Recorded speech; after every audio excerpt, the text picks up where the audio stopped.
Have you heard about Iran's nuclear power plants?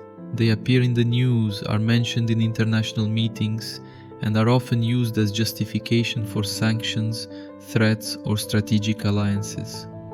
But what almost no one knows is that there is a hidden side to this story, a side that has never been fully revealed, a side that involves secret tunnels, buildings hidden in the desert, and facilities dug into mountains.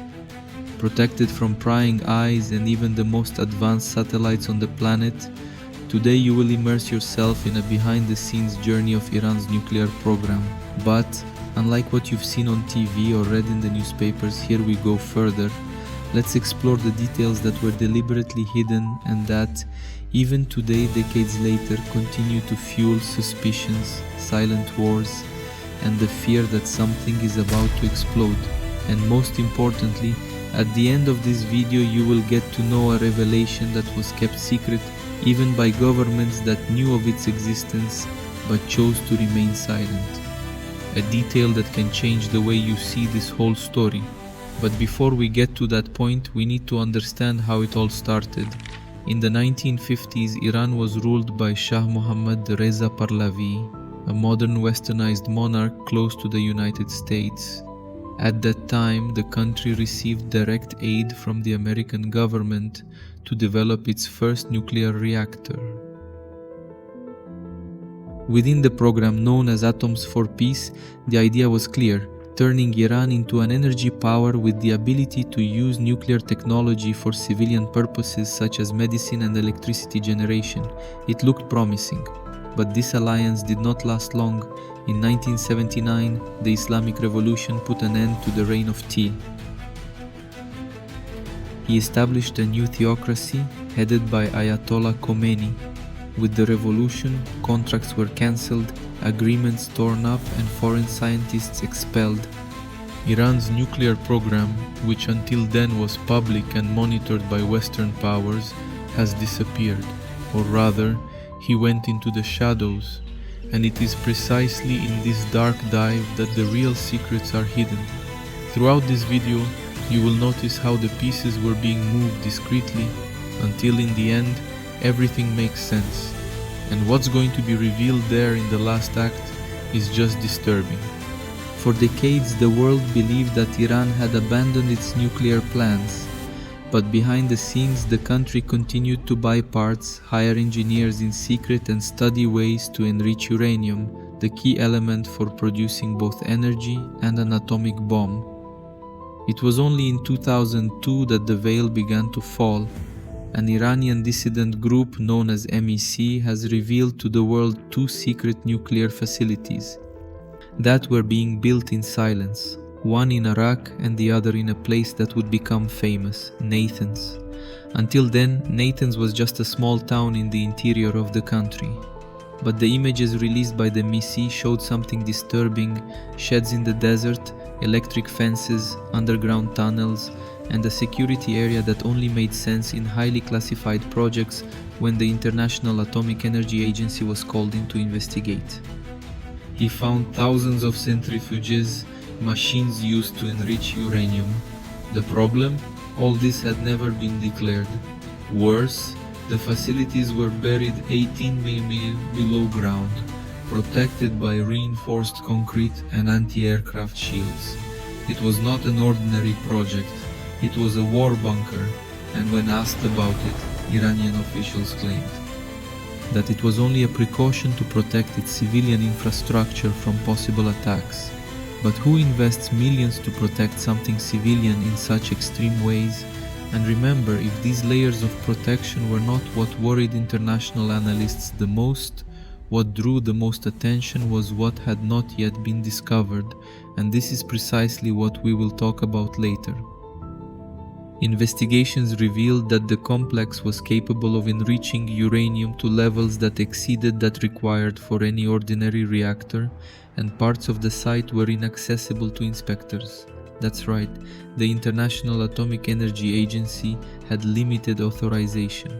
A significant part of the complex was sealed off with steel doors and security systems that prevented any actual inspection. It was then that a new doubt began to arise. Among international analysts, if Nathan's, it was only the visible part of the iceberg that was most being hidden. And the answer to this question you will only fully understand when you reach the end of this video.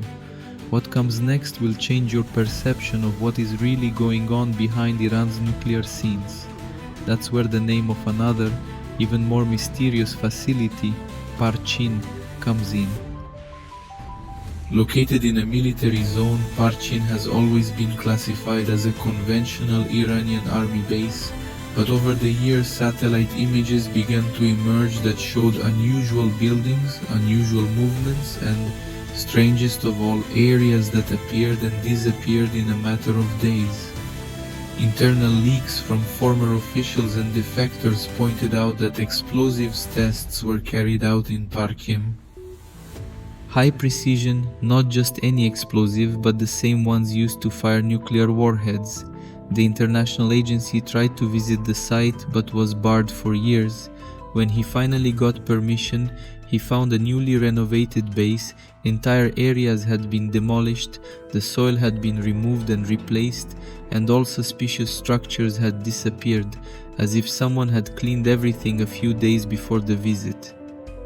And even with all this cleaning, scanners have detected radiation around the area. What were you trying to hide? These signs, added to the ones we're going to reveal in this video, point to a thorough engineering of the secret, and all of this slowly builds up to the final piece that we're going to fit there in the last part of this episode. Now get ready, because we're going to one of the most crucial points in this story, the Fordo complex. Fordo was discovered in 2009 after intercepting encrypted communications. Situated within a mountain near the sacred city of Kon, this site was designed with a clear objective to resist everything: bombs, espionage, sabotage. Fordo was not meant to be seen or destroyed, and that should be a big warning sign. Most intriguingly, Fordo was already operating at levels of enrichment above those needed for civilian purposes, which raised even more suspicions. But if you think that was enough to stop the show, you're mistaken. Iran continued and the attacks became silent. In 2010, the Stuxnet virus, developed by Israel United States, invaded Nathan's centrifuge systems silently, sabotaging the operation of thousands of machines. It was the first major cyber attack in modern military history, and, as if that weren't enough, between 2010 and 2012, several Iranian nuclear scientists have been killed in attacks. They all work directly with uranium enrichment. But why so much international effort to stop this program? The full answer lies in the last excerpt of this video, a revelation involving espionage, document theft, cooperation between unexpected countries, and the name of a facility no one until recently knew existed.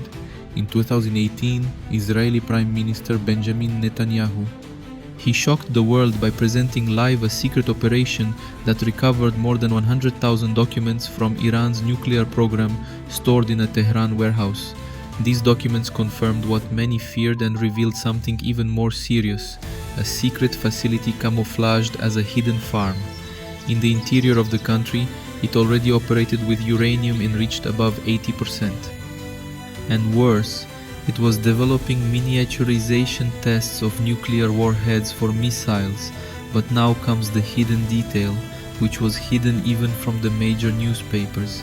The documents showed that foreign scientists were involved in this project, and everything indicates that North Korea and retired Russian experts were cooperating with Iran, and that changes everything. We are no longer talking about a country trying to achieve nuclear technology. We are talking about a possible consortium of nations working together quietly off any international radar.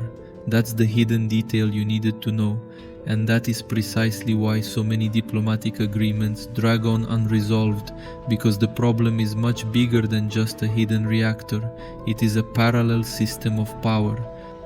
While leaders give speeches and meetings take place in the Iranian deserts, the engines still turn, the tunnels continue to be dug, and silence is the scariest sound of all, because real power often lies in not showing what you have.